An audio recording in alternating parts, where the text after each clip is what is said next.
The leader of opposition to be elected by all the members of the opposition political parties. Number 2, additional grounds upon which the leader of the opposition may cease to hold office, because you need to be accountable. If people cannot elect you, then you cannot be accountable. You are accountable to the people who elected you. The president of Uganda by law can be censured by this parliament. The prime minister by law can be censured by this parliament. All the ministers here can be censured by this parliament. Who are you that the leader of opposition cannot be checked by this parliament? Ensonga zino zize ate munange zoogerebwako mu nkokutu era nga kigambibwa nti Gino Muhoozi yavaayo nabeera ng'ategeeza nti nedda ate munange akulira oludda lwa opposition ye bagenda kumusalira eggezi balabe engeri gye bamuggyawo babeere ng'ate munange bateekawo omulala era byabadde ate munange bisiriikiriddemukko okumala akabanga akatonotono mpaka ate munange omubaka okuva ku ludda lw'ekibiina ekya NRM amanyikiddwako erya Namara Dennis Buyaga West ate munange avuddeyo nabeera ng'ategeeza nti nedda ennongoosereza erina okuba nga ekolebwa LOP si w'amaanyi wankomeredde alina okuba nga ate munange yetagambwako oba ate munange tajjibwa mu office eno ajalimu mu kaseera kano osobola okuba nga ensonga ozekkaanya wabula ate ne speaker bw'avuddeyo Thomas Tayebwa okuba nga ayogera ku nsonga zino ate amazima speech ye abangi bategeeza nti evuddeyo ne hakasa nti ate munange okuggyibwa kwa LOP mu office gyalimu ate kwandibwa nga olwedde kuli tebodi oba kuteeseganyizibwako okusinziira ku bigambo bye bagenda okuba nga wekkanya video nkusaba obeere ng'ogiraikinga akyannaku ate munange eri abo bonna b'osobola ogamba nti bo opposition ababadde bafunye emirembe omwate munange n'obwenkanya ku sayidi ya LOP gyewele Ssenyonyi nga bategeeza nti musajja ngwangule musajja aweereza mu mirembe musajja aweereza mu bwenkanya omu mu bukugu obw'ekitalo ng'ate munange tebamulabanko okuva ate munange parliament ebeerawo mu ggwanga ly'e Uganda ye LOP akyasinza okuba nga akulembera bannayuganda oba abaludde olwa opposition mu lukiiko olukulu olw'eggwanga oba giyite parliament mu nsonga zino omusajja mukulu ate munange mukwetikidde naye yennyini mu kaseera kano akubaganyizibwako ebirowoozo ng'agambibwa nti ate agenda kuggyibwa mu ntebe gy'alimu wabula ate ye akyakalatidde nga ategeeza nti ebitambula mu ggwanga lya Uganda birina kutambulira mu bwenkanya okulaba nga bannayuganda ate munange tebadda mu ngeri ya kwerumaaluma mu bino nno akyatambuza nsonga za ggwanga so si kuba nti ate ali ku kifo kye kyalwanirira nga ye omuntu ssekinnoomu ogenda kuba obyekkanya ku mukutu gagadde figs exclusive we tusinzira okuba nga ensonga semasonga tuzikusembereza asesonza abeerawo ate mu kuba nga ate bikusemberezaawo nnyo comfort zone ne wekkanya biki ebitambula oba ebigenda maaso mu ggwanga lya Uganda video nkusaba obeere ng'ogiraikinga oba ginkojana mu kigalo esobola okuba nga etambula ab'enjawulo basobola okuba nga ate munange bekkanya ku bubaka nga buno bwe tukuweereza nga entakira mu nsonga zino ogenda kunzikiriza katono nnyo ate munange nsooka enkugireko ku bigambo bya musajja mukulu Namara avuddeyo n'ateekawo embeera gy'osobola okugamba nti ekyamazima LOP gyewele Ssenyonyi ye teyeetaagibwa mu office mu kaseera kano ng'akulira oludda olwa opposition wuliriza ensonga zino oje ate munange temereko nagaliro mu butongole. The leader of opposition to be elected by all the members of the opposition political parties. Number 2, additional grounds upon which the leader of the opposition may cease to hold office, because you need to be accountable. If people cannot elect you, then you cannot be accountable. You are accountable to the people who elected you. The president of Uganda by law can be censured by this parliament. The prime minister by law can be censured by this parliament. All the ministers here can be censured by this parliament. Who are you that the leader of opposition cannot be checked by this parliament? We therefore put that ground. The leader of opposition is to consult other political parties represented in parliament when appointing persons and deputy chairpersons of standing committees. Right Honourable Speaker, I beg to submit. Thank you. Seconders, Honourable Linus Ngopek, 3 minutes, and then after Honourable Kwaringa.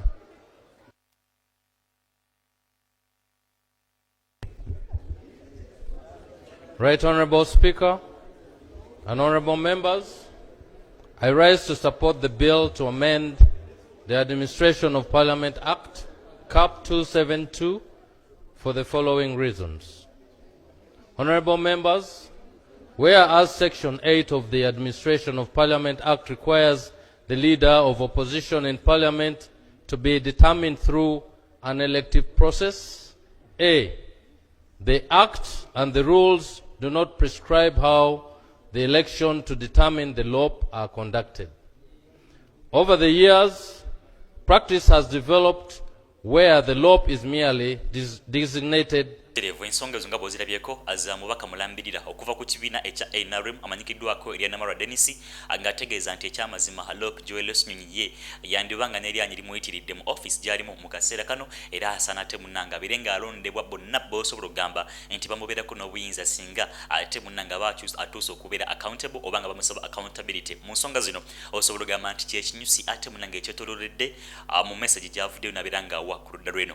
Mu nsonga ze musajja mukulu ate munnanga avuddeyo n'abeera ng'asabulwa naddala b'osobola okugamba nti baludda lwa opposition nga bategeeza nti ekyamazima tekirina kuba bwe kityo wabula ate musajja mukulu mu kaseera kano ye yavuddeyo n'abeera nga akiyisaawo. Mu bitambulidde ku ludda lw'eno Speaker Thomas Tayebwa gw'osobola okuba ng'oyita Deputy Speaker avuddeyo ekyamazima naye mu ngeri y'okukkakkanya ab'enjawulo n'abeera ng'ate munnange awateekeye ku nsonga eno kyokka ng'ate abangi bategeeza nti byonna byavuddeyo n'abeera ng'ayogera byandibanga bihakasa buhakasa nti musajja mukulu LOP Ssenyonyi essaawa yonna agenda kuba akyusibwa. Wuliriza ensonga zino ate munango gye twegereko n'agalero mu butongole. Abalungi abatuwuliriza era abatulaba olunaku olwaleero tukyaddeko ewa Sheikh Asiraf Dembe. Sebo sanyusa okubalaba amannya agange Seeka Asiraf Dembe akola ku bizibu by'enjawulo. Omuntu singa aba alina ebirwadde musomereddwa tunywa amazzi ga lukuya nga bw'obadde ogalaba tugenda abantu ku kyoto ne twokya emizimu emibi egibabaamu n'okulombeddwa abantu singa abeera ng'ali wano atuuse sobola okumulombereddwa ne waba atatuuse nga mpadde amannya ge naye ng'ali wala neetaase ennamba yange yeeno eri 0707363711 nammwe bannyinaffe abali ebweru oyagala okuba nti oyagala okulombera ku ddwa ng'olina ebizibu viza zibuze amaka gakolongotana sente zikola zimpita mu ngalo ojja kumpeereza ekifaananyi kyo n'amannya go ebyo byokka bijja kummala nja kukulombera edduwa ojja kutereera. Olunaku olusembayo mu mwezi mba n'edduwa eyawamu ffenna n'abalwadde bange abakadde n'abapya. Salaamu alaikum warahmatullahi wabarakatuh. Request you, that's not how you will be making me run the house here. Motion. Mr. Speaker, I beg that you put the question. Mr. Speaker, I beg that you put the question. Honorable colleagues, I request you, that's not how you will be making me run the house here. Okay? Mr. Speaker. Honorable, what you call a game, okay? Honorable, I now put the question. I now put the question that the motion seeking leave of the House to introduce a private member's bill entitled The Administration of Parliament Amendment Bill be approved. Those in favor say unto the contrary, nay. The ayes have it.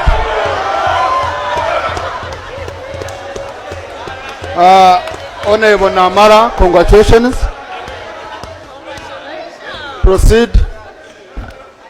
Seek the support of the Attorney General, of the clerk, consult, and do a bill that will address the concern that you managed to identify. Honorable colleagues, House is adjourned to tomorrow at 2 p.m.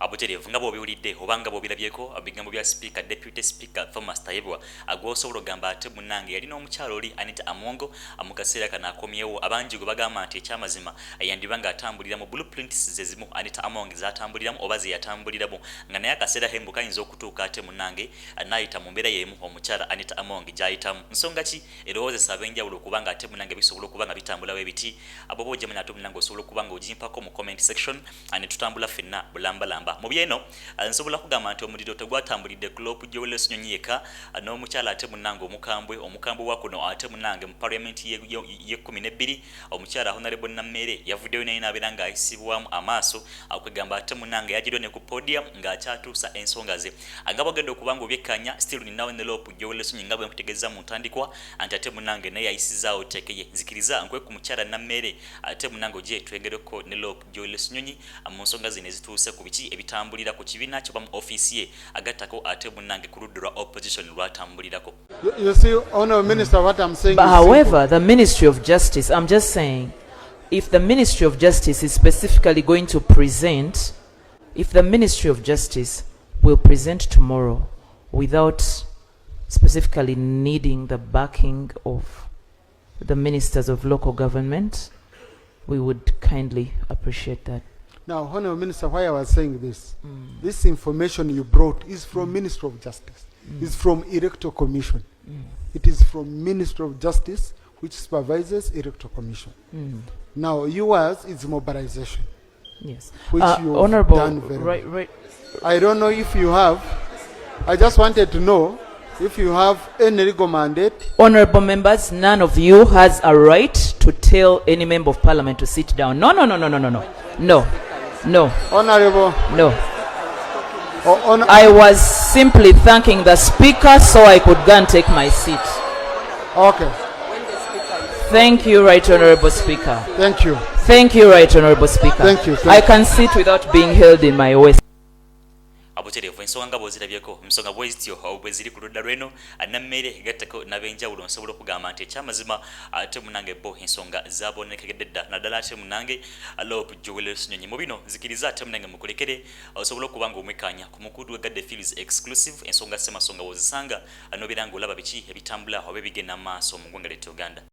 Kale no ba businessmen and women mubeere nga musembera olwaleero mbaleetedde ekintu kye nninza okugamba nti buli muntu akyetaaga 25 acres of land eka 25 ku bbeeyi gye nninza okugamba nti yanseko buseko hot deal located mu central wano Kiboga district ng'oba oyina ssente 25 acres oyagala kola farm kulunda oyagala kulima on a large scale ettaka lirino ndikuleetedde Waga Connect Properties tugamba nti bino byokka balinza okubeera nga tubikutuusaako. Proper documentation tutunda titles zokka tetwagala kuguza ttaka atuwulira embiranyi kugambye yiika 25 gwe ayagala okulima ayagala okukola farm ayagala okukola estates zizino hot deal jangoze grabbingire fetubeere nga tukuwa ettaka lyo bwe nkugamba nti nseko buseko sigamba nti enjubisa nkugambye hot deal beera nga otukoonako enamba tuziteekawaawo oba osobola okuziraba tunoonyeko ku WhatsApp oba tukubire ku simu fetubeere nga tukuwa tubeere nga tukugjamu naawe obeere ng'otugjamu ttaka ddungi nnyo strategically located wano mu central Buganda oba mu Buganda Kiboga district wano. Right Honourable Speaker and colleagues, sometimes government blames opposition, civil society and media houses for making the country look bad. But if we are to be honest with ourselves, we would realize that some government officials contribute a great deal to making our country look bad. Whenever people are abducted and tortured, or when media houses get closed arbitrarily, these violations of the law make it to international press, and you've been seeing international press report about these issues. How then do we expect tourists to come to our country with all these negative situations? Civil society organizations have been targeted for suspension and closure. Most of them have had their accounts frozen by the state. No explanations, no court orders. Why does government target people and entities who point out the ills in our governance instead of addressing those ills? We have to build this our country together. So dissenting voices should not be targeted for persecution. We need to listen to the issues of concern being raised, and then we work towards fixing those issues. Right Honourable Speaker and colleagues, we held our national election at the start of this year, but there are still many unanswered questions. Why does the military continue to interfere with our elections? This did not just happen to we opposition competitors, by the way. I saw a number of colleagues from the NRM raising similar concerns in their constituencies as well. Why hasn't government accounted for the billions spent on the biometric voter verification kit, which did not function on election day? Why hasn't the Electoral Commission publicized the declaration of results forms, which they based on to declare results? Colleagues, our country needs to heal from the tumult that has become of our elections. But we can only do so, we can only heal when these questions are sufficiently responded. Yes, Waga Connect Properties tuba tukomyewo ate ne hot deal tweyama okubeera nga tubatuusaako ebyo byolinza okubeera nga weetaaga mu bulamu bwo. Wakola ssente zo, oyagala wakuziteeka, oyagala kuzimba ennyumba ye neewedde, leero gye nkuleetedde hot deal. Zino bwezi tebazigurabinga mangu, y'ensonga lwaki ngenda kugamba nti wiiki emu wiiki bbiri beera nga omaze okwalenjinga akasente. Ennamba tuziteekako awo, nenjagala nsooke nkulambuze ku nnyumba eyo nga woogiraba. Interior waayo mulungi nnyo nga wolinza okubeera nga olaba. Ennyumba erina ebisenge 5, ekyo kiyungu nga wookiraba, kigazi ddala, furniture mulungi, interior yenna nga woomulaba. Nnyumba ya flat eyina tuziyite myaliro giri ebiri, ebisenge birungi nnyo, biri well furnished. Osobola okubeera ng'oleetawo famire yo, oli bweru eyo, wayagala dde okuzimba. Eno ennyumba ye yeewedde, ki bathtub okirabaawo. Niyinza okugamba nti wali bonna ng'enjogera y'ennaku zino, oba ogenda kweyagala bweyagazi, terigamba nti sima mu kisingi, ennyumba nkugambye ewedde. Eyina akavyu kalungi, oba niyinza okugamba eri mu neighborhood nnungi nnyo. Ennyumba eno eri Sseguku mu bagagga, kyova olaba twagala abagagga baffe mutwe ku ssente. Eyina boys quarters, gwalinza okugamba nti nno nina abantu bange abalala be nandyagadde basuleeka. Boys quarters bwe ziri awo nga wenzikulazeeko, ndowooza osobola okulaba ebweru waayo, ate nga erina n'ettaka wokyasobola ozimba ebintu bye ebirala, oba ogambye kuzimbawo nnyumba ndala bweti ejjaawo, oyagadde teekawo swimming pool. Laba kavyu kalungi, niyinza okugamba $1 million view. Kituufu, ennyumba eno olina kubeera ng'ogyegurabingira. Ennamba kweziri awo, tukubireko ennyumba eno obeere ng'ogyewangulira.